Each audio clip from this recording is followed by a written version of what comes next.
Hi, it's Jane, and today I only have two finished items. One is the hat that I was working on, and this is probably most likely going to be for maybe a 5 to 9 year old, maybe a 10 to 14, somewhere in there, you know, that kind of thing. The only other thing was the shirt that I had changed up and I did the sleeves with. And that is done with the iris stitch. Um, a lot of folks do not want to have this smaller in this way, and it's fine to work it out to where it's a long sleeve, but I chose to create it this way because I wanted it just to be different, different in that respect. The only other thing is I've been working on the blanket, and thank you, kitty cat. And that is this one. Haven't worked on the shawl. Um, I am ready to start filming it where I'm adding in the iris stitch for the shawl and starting to work on those kind of increases. So I just haven't got that started yet, and need to get that started filming. Hopefully I can get to that this week, but it's a busy week. BSF starts on Tuesday, and then on top of that, Awana starts on Wednesday. And in between that, I have a couple other things that I need to get done. So it's just been that kind of a crazy week, that kind of thing. I did stop over at Goodwill, picked up a couple of things, and they're in the washing machine right now. In it, there was a vest. It's a zip-up vest that I don't know if it was crocheted or knit. I think it was knit. But it's a green print, and it was done by, I can't think of the name of the, Connie Banks? Is that it? But it's a real pretty vest, and I picked it up. It's sleeveless, but I picked it up mainly to use it as a pattern piece to create some other patterns. But now I'm thinking, maybe I won't. Maybe I'll just use it. You know, those kind of crazy things. I will show you that at a later date. But yeah, that has been basically all I've done this week. So I've done a little bit of sewing. A lot of that was just mending some things that I needed to mend for me. Um, did a lot of ironing of small pieces of fabric to start putting them together. And look at that hair. The hair is crazy. To look at some different ways to put those together to create bags or makeup bags, those kind of things, notions bags. But yeah, that's kind of all that I've done this week. You know, it's a lot of little busy work, not a little accomplishment, but it's okay. Are you ready for a little what in Tarnation? I have a couple of animal stories, and then we have some other different kind of stories. Deputies rescue deer with tomato cage stuck on its head. Sheriff deputies in Colorado came to the rescue of a deer that wandered into a resident's garden and became entangled in a tomato cage. That's pretty dangerous for deers. The Douglas County Sheriff's Office said on social media that a pair of deputies were out on patrol when they were summoned on an unusual call for a wildlife assist involving a deer that had managed to get a tomato cage stuck on its head. The sheriff's office showed the body camera footage of the deputies chasing the deer down and disentangling it from the wire tomato cage. The deer didn't appear to have any injuries and was released to the wild. Sometimes your toucan can get lost. Virginia firefighters rescued toucan from behind a dishwasher. A Virginia woman's pet toucan had a particularly rough day when a fall into the toilet led to his needing help from the firefighters to escape from behind his owner's dishwasher. I don't even want to go there. Arlington resident Maria Stagliano said Chester, the toucan's eventful day started when he fell into the toilet while she was cleaning the bathroom. He plopped in. He freaked out. I freaked out.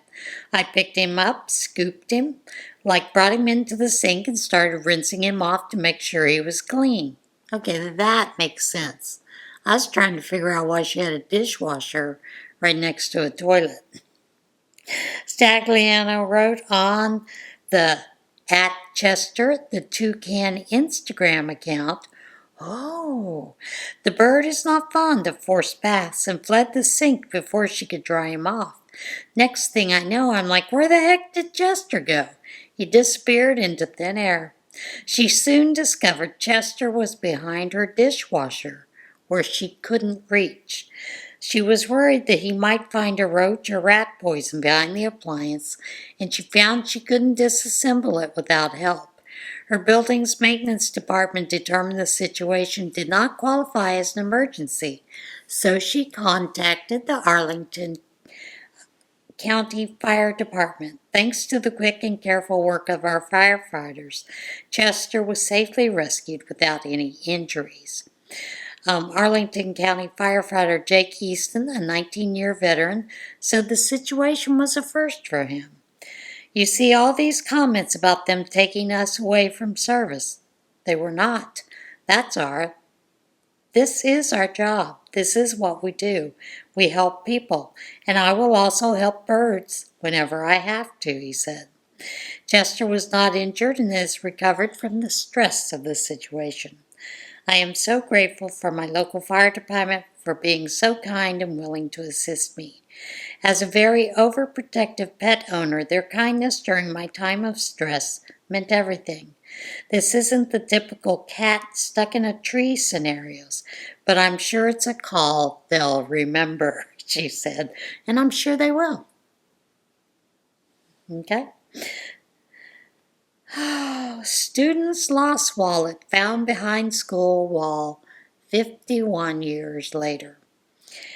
Workers doing renovations at an Ontario high school made a surprising discovery behind a bathroom wall. A wallet lost by a then 17-year-old student 51 years later. Lorna McQueen, caretaker at Stony Creek's Orchard Park Secondary School, said construction workers were tearing down a bathroom at the facility August the 26th when they found a wallet concealed behind the wall. The wallet contained items belonging to Tom Schaff. I think that's how you pronounce it. Who was a 17-year-old student at the school in 1974. Contents included student IDs, a driver's license, social insurance card, photos of family and friends, a U-Rail transit pass, price list from a Canadian distillery, and a 35-cent ticket to a hockey game. Can't get into a hockey game for that price anymore.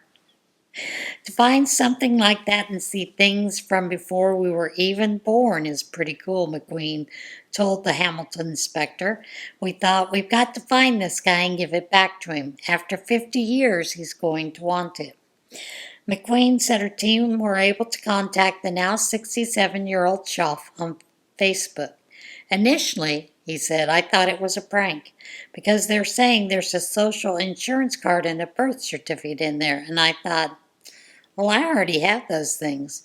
But in reflection, I remembered I renewed them at some point and said I might as well go down to the school and check it out. He visited the school Friday afternoon and discovered it was indeed the wallet that he had long forgotten ever losing. Flipping through the things in there was like a trip down the amnesia lane. He said the photos in the wallet included a shot of his childhood home. The house was built in 1960. My mom still lives there. I went over to show her, and we had a good chuckle about everything. Schaff and McQueen agreed the most likely explanation for the wallet's decades-long hiding spot is that he must have dropped it in the bathroom where someone else found it, removed the cash, and threw it up into the ceiling tiles, where it ended up lodged behind the wall. Now this woman, kudos to her for doing this, but I don't know that I would do it. Barefoot woman breaks record for running across Lego bricks. Legos. A New Zealand woman showed the strength of her soles when she ran barefoot over 100 meters of loose Lego bricks in 24.75 seconds. Gabrielle Wall broke the Guinness World Record for the fastest 100 meters barefoot on Lego bricks when she attempted the 328-foot sprint in Christchurch. The track was covered in 661 pounds of Lego bricks, donated by Imagination Station, a New Zealand nonprofit that uses Lego pieces for robotics and mechanics education. She said she spent 2 entire months barefoot to build calluses in preparation for her attempt, even attending a wedding without any shoes. I am proud to have pushed myself to new limits, she told Guinness World Records. The record-keeping organization said the mother of 2 has probably stepped on the plastic bricks more times than she can count. In our video, Gabrielle is wearing sunglasses, presumably to hide her tears from the pain of standing on all that Lego. Well, Wall said she is considering attempting more Lego-based Guinness World Records, but for building rather than running. And that's a great thing. Now this next story I find rather interesting. I don't know that I would do it, but, there are some people that think about these kind of things. Legendary, dairy, as in cow, legendary man carries ice cream and dry ice up Colorado Peak as a treat for other hikers. Hikers who climbed a Colorado mountain got more than just a sweeping view at the top. A man in an ice cream cone costume unexpectedly was handing out frozen treats. No one seemed to know that the man who carried ice cream sandwiches and bars and dry ice in a 60-pound pack up Huron Peak over the Labor Day weekend, but word of him spread quickly to hikers still making their way up the more than 14,000-foot mountain. That's one of Colorado's tallest. Blaine and Katie Griffin were about 3/4 of a mile up Huron Peak when other hikers told them about the man. They worried he would run out of ice cream by the time they got there. Eventually, we got up to the top of the mountain and tired and hot, thirsty, and didn't know it. But ice cream was just kind of what we wanted, Blaine Griffin said. He and his wife enjoyed their ice cream sandwiches, which were still surprisingly very cold with some leftover pizza they had carried with them. Christopher Whitestone and his 2 children, Olivia 11 and Owen 8, went straight to the ice cream man as soon as they reached the top of the mountain. Considered a relatively moderate climb among Colorado's more than 50 peaks over 14,000 feet. But he warned them not to expect that every time they climb a mountain. Photos on social media show the man in a camping chair, a beer nestled in an armrest, wearing sunglasses with a fake mustache attached to it. Members of a Facebook group for people dedicated to climbing the state's 14ers called him a hero, with one declaring him legendary. Some also marveled at his ability to climb the mountain with such a heavy pack at elevations, where the thin air can make it hard to carry just your own body up. Blaine Griffin said the man later zoomed past them on the way down the mountain. this time without his costume, making him think he had climbed it many times. The ice cream had just run out by the time Rick and Sarah Rosenkrantz of Las Vegas made it to the top. But Rick Rosenkrantz said he's just happy to be able to witness the quirky stunt, which he said was a good antidote to the tendency to focus on racking up achievements in the outdoors. He provided a nice reminder of just enjoying the moment, just really making it fun, not taking it more seriously than it needs to be, and just spending time with his fellow hikers. That's pretty cool. I hope that you guys saw this video. When I first saw it, I thought, oh my goodness. I hope that little boy is going to be okay. Lost boy wandering elevated monorail line in Hersheypark is saved by another park goer. A lost boy wandering a monorail line high above the crowd at Hersheypark was rescued by a park visitor who climbed onto the building and jumped onto the rails. The child was reported missing about 5:05 p.m. Saturday after he became separated from his parents, according to a news release from the chocolate-themed amusement park in Pennsylvania. While park employees were searching for him, the boy entered a secured area leading to the monorail ride. It was closed and safeguarded by a chain closure at the entrance and barricaded turnstile at the platform, according to the park. The boy was in the closed station for about 20 minutes before he wandered onto the tracks. A video posted to social media shows the boy walking along the tracks as people in the crowd below start waving their arms and yelling directions at him, including "stop" and "keep going." At that point, he covers his ears and begins to walk back the way he came, changes direction again, and then stops. One man climbs onto a nearby building and pulls himself onto the tracks, scooping up the boy to cheers from below. The rescue took place at about 5:28 p.m., according to the park. The child was unharmed and was safely reunited with his family. We are grateful for the vigilance of our guests and the swift response of our team, and we remain committed to maintaining the highest levels of guest safety throughout Hersheypark. Now, this next story I find rather interesting. There's a set of flags that still carry the swastika, but they are slowly being removed. Finland's Air Force, now part of NATO, still flies swastikas on a handful of unit flags, but is preparing to phase them out, largely to avoid awkwardness with its Western allies. The history of the Finnish Air Force's use of the swastika, which since the 20th century has largely been associated with Nazi tyranny and hate groups, is more complex than at first appearance. It is an ancient symbol, and Finland's Air Force began using it many years before the birth of Nazi Germany.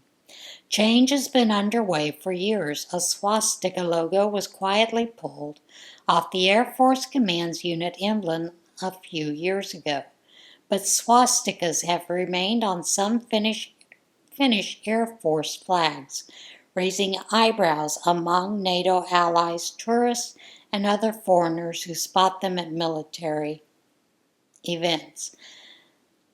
It didn't become a swastika until Nazi Germany. Before that, it went under the name of the Blue Cross. We could have continued with this flag, but sometimes awkward situations can arise with foreign visitors.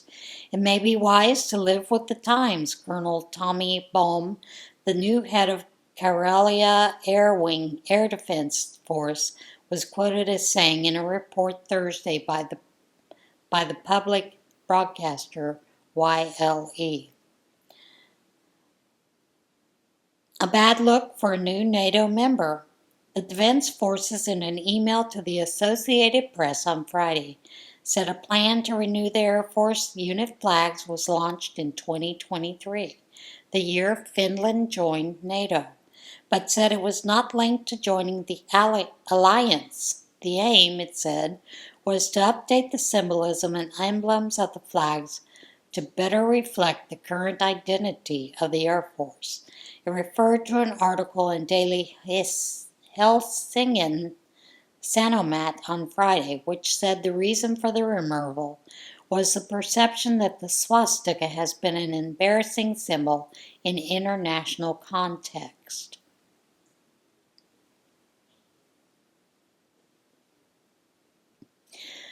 Dave Taivanen, a professor of world politics at the University of Helsinki, said the flags in question were introduced in the 1950s and today are flown by 4 Air Force units. The Air Force and the Finnish public generally had for years insisted the swastikas used in Finland's Air Force have nothing to do with the Nazi swastika, who this month had published a book whose Finnish title translates History of the Swastika. But now, following Finland's integration with NATO, policymakers have decided there's now a need to get more integrated with the forces of the countries like Germany, the Netherlands, and France, countries where the swastika is clearly a negative symbol.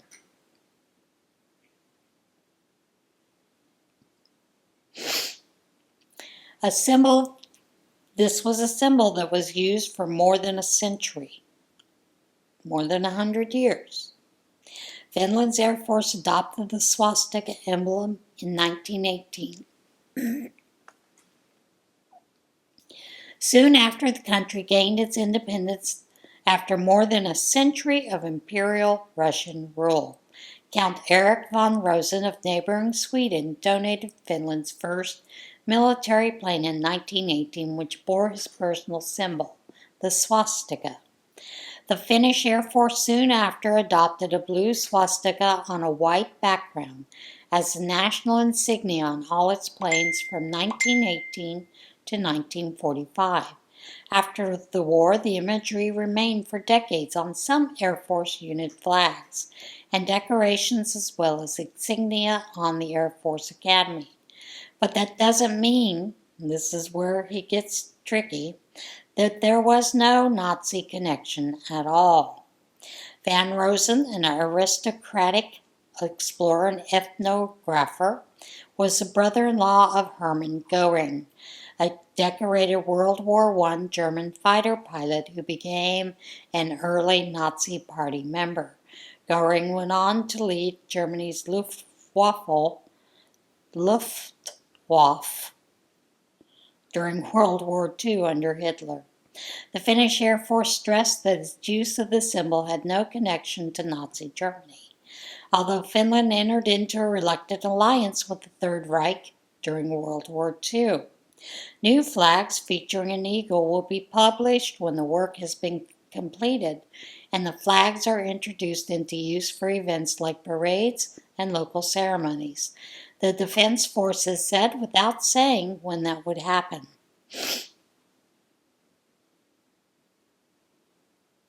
And there you have it. Who knew it was still being used? I didn't. And this next one, I don't know. Sometimes I wonder. AI-powered meetup apps fight loneliness. On a summer evening in San Francisco, J.T. Mason went to dinner with 5 complete strangers, confident he would have a good time thanks to a careful guest selection by a new type of app for meeting people. The platform called 222 promises something different than your typical dating app.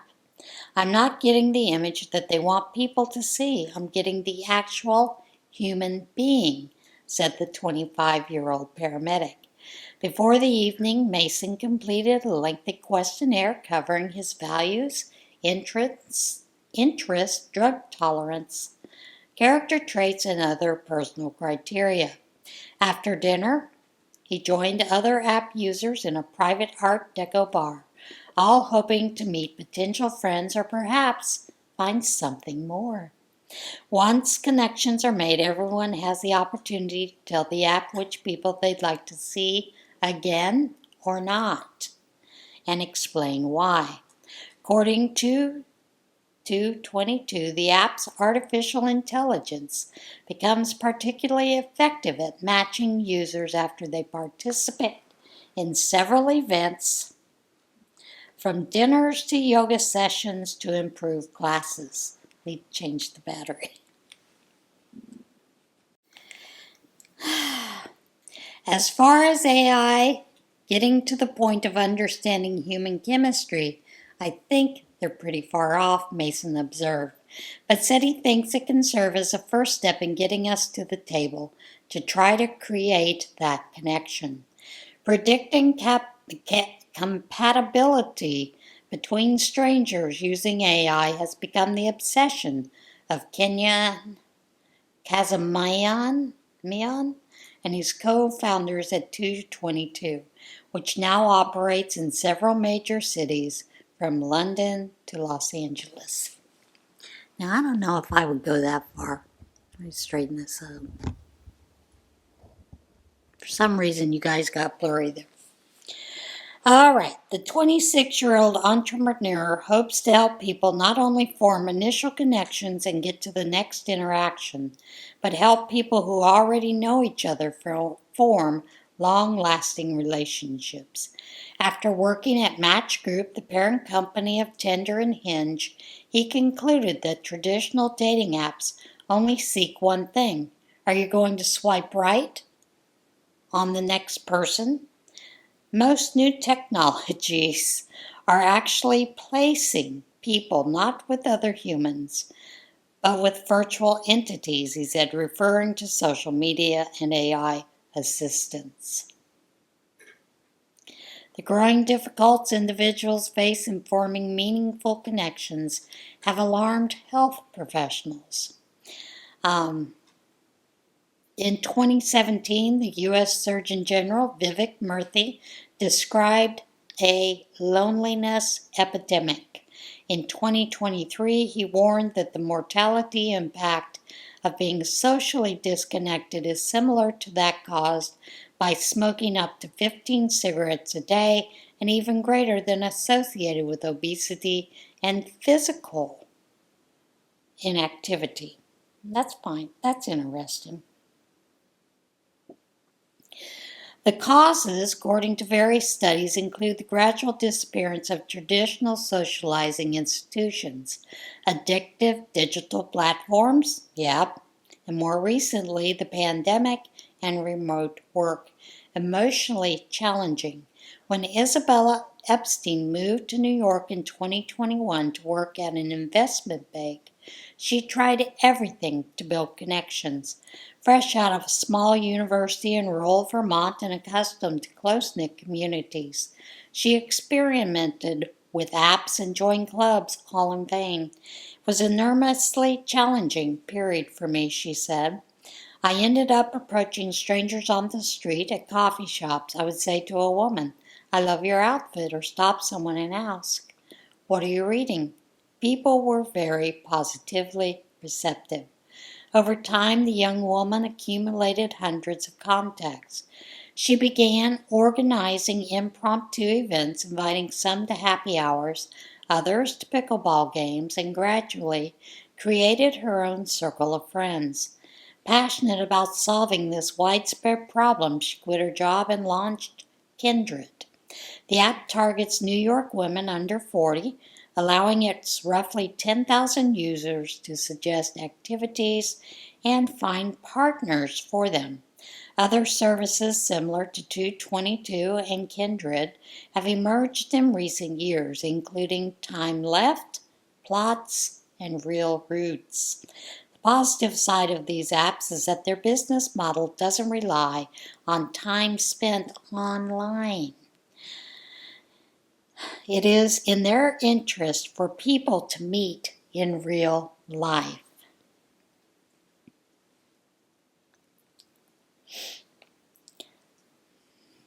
I just found that story interesting. This next one is just the open mic between Xi Jinping and Putin discussing immortality. I don't know if you saw that video, but I thought it was rather interesting. Chinese President Xi Jinping and Russian Vladimir Putin discussed life-prolonging organ transplants and immortality as they chatted before Beijing's massive military parade this week. In comments picked up by state media microphones, historic images show Xi, I don't know why I'm tripping over his name, shaking hands and speaking with Putin and North Korean leader Kim Jong-un as they walk down a red carpet by Tiananmen Square, in scenes viewed as a challenge to U.S. President Donald Trump. These days, 70 years old, Xi said in Mandarin as he walked beside Putin and Kim, footage from state broadcaster CCTV showed. Xi's translator conveying his remarks to Putin is then heard in Russian quoting a line from a Tang Dynasty poem. In the past, it used to be rare for someone to be older than 70, and these days they say that at 70, one's still a child. Putin then turned towards Xi, speaking while gesturing with his hands, though it is inaudible on the CCTV feed. The same Chinese translator then relayed Putin's remarks to Xi. With the development of biotechnology, human organs can be continuously transplanted. People could get younger as they grow older and may even become immortal, Putin said, according to the translator. Xi then spoke again in Mandarin as the camera cut away. Predictions are, in this country, it may be possible to live to 150 years old. Putin confirmed the exchange during a press briefing on Wednesday. I think it was when we were going to the parade that the chairman spoke about this, he told reporters. Modern means both health improvement and medical means, and then even all kinds of surgical ones related to organ replacement. Allow humanity to hope that active life will continue not as it does today, Putin added. The Chinese and Russian leaders, both 72, have not expressed any intention of stepping down. While Xi's predecessors, Jiang Zemin and Hu Jintao, relinquished power after 10 years in office, he abolished term limits in 2018 and in 2023 was handed a third term as the Chinese president. I wonder if they are doing that. Just think it's interesting. Now, when you go to other countries, you need to understand their culture, some of the things they do, so that you do not offend them. This Instagrammer offended Japan in a major way. Anger in Japan after Instagrammer drinks burial site offering. The Australian Embassy in Japan issued a warning to travelers to behave themselves after an Instagrammer drank offerings from a Japanese burial site, provoking widespread anger online.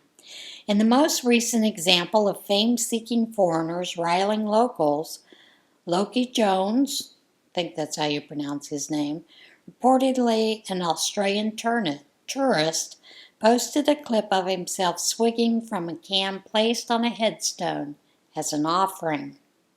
Moments earlier, he's seen flipping a coin to decide whether to open the beverage, likely left as a gift for ancestors in a gesture common in Japan. He's then seen burping in front of the grave. The video, which was posted last month, prompted angry comments online. Graveyards are sacred places in any country. I want the government to make sure he can never enter Japan again, said one ex-user. On Tuesday, the Australian embassy warned on Facebook that travelers must ensure appropriate behavior while visiting Japan without explicitly referring to the video. The embassy, which did not respond to a request from AFP, said on Facebook that it works closely with Japanese authorities to ensure that travelers from Australia respect and observe local laws and rules. Jones apologized over the incident in an Instagram video Tuesday.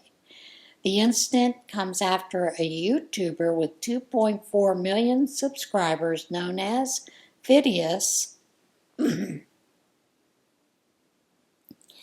posted a video in 2023 of him and 3 others free riding around Japan before he later apologized. A month earlier, Japanese police arrested a U.S. live streamer known as Johnny Somali for allegedly trespassing onto a construction site. According to the video footage, Ismail Ramzi Khalid, 23, wore a face mask and repeatedly shouted Fukushima to construction workers who urged him to leave the site. Police officer then told the AFP that was referring to the stricken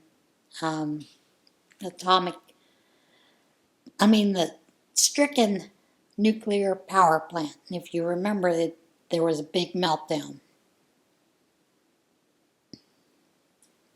Another clip shows Khalid, who describes himself as a former child soldier, harassing train passengers with references to the U.S. atomic bombings of Japan in 1945. An unprecedented number of tourists are flocking to Japan, but some residents have become fed up with unruly behavior. They have a lot of behaviors we shouldn't be doing. One of those is to film them if they are in their traditional Japanese garb, to follow them down the street filming them. That's rude. Don't do it. Town near Mount Fuji last year mounted a large barrier to deter photo taking at a popular viewing spot beside a convenience store, where people were increasingly venturing into the road to get the perfect shot. The Japanese first Sansieto, I don't know if that's pronounced correct, which has tapped into growing concerns over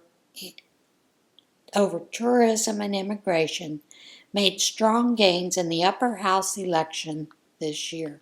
I guess that's the political party. So, folks, if you're going to other countries, be mindful of their culture, their things that they find precious in their life. Don't overstep things. Make sure you're not doing anything that's considered rude or crazy in their eyes. All right, now we're ready for the, hang on. Sorry, that tickle was driving me nuts, and I need to get my glasses to read this part. We're ready for the devotion, and this comes from, with God, I always have hope. Hope for justice. How long, Lord, have I called for help, and you do not hear? I cry out to you, violence, yet you do not save. Habakkuk 1:2. Have you ever looked at our world and wondered if God is missing the evening news? Every day. Does it feel like he's letting things slide, or that he just does not care about this issue or that injustice? Habakkuk started off with a bold complaint. How long have I called for help? He asked God to vindicate the people of Israel, but God did not seem to respond. Habakkuk even cried, even asked for violence against God's enemies in the same way we cry out for God to stop the darkness of our day. God's prophet was crying out for reinforcements that did not seem to be coming. As we witness injustice, it's easy to ask, are you seeing this, God? He is. He is. Nothing escapes his gaze, and every person will give an account for their actions. While it may look like the window for justice is closing, God is never late. His justice is perfect. We cannot orchestrate or imagine the fullness of his justice because we cannot see the end of the story. As you encounter injustices, remember who is the ultimate judge. He has not laid down his gavel. He is not asleep. He will not ignore his children. Reflect. Where do I want to see God's justice in my life? Pray. Lord, you are a righteous judge. As I witness injustice in my own life and in my world, I bring the cries of my heart before you with the hope and faith that you will pass perfect judgment. You do not miss anything, and I trust you with this situation. Sometimes we need to let go and just let God. Declare, God's justice never fails. Act. Talk with someone about an injustice that is pressing on your heart, and pray about a role God might have you play in righting that wrong. Boy, that's a messy situation too sometimes. All right, guys, that is it for today's video. I hope you will have a great week as we start out in this new week, as the fall is coming. And if you're one of those pumpkin people, enjoy the pumpkins. And I hope that you have plenty of projects to work on. And I'll see you again soon. Bye.